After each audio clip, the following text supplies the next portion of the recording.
In today's video, we're going to take a look at Caterpillar. But before we do that, I did have some people ask me questions about the shop trade, and this is what you need to know.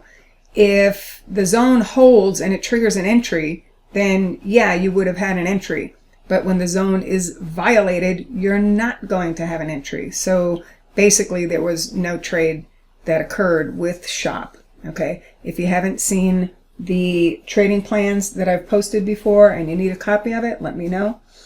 But beyond that, let's take a look at Caterpillar, because Caterpillar, I mean, I haven't seen a rally like this in this one in quite some time.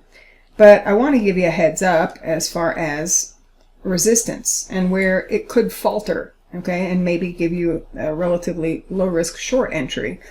Now here, if you look at all these prior rally swings, I mean, that's basically what I've taken, and I've taken those and projected from the most recent low.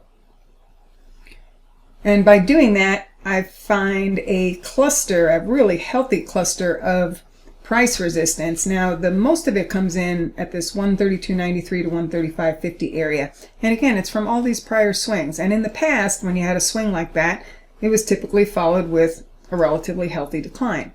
Now, we don't know for sure that that's going to happen, but we do know that it is a decision as far as resistance is concerned.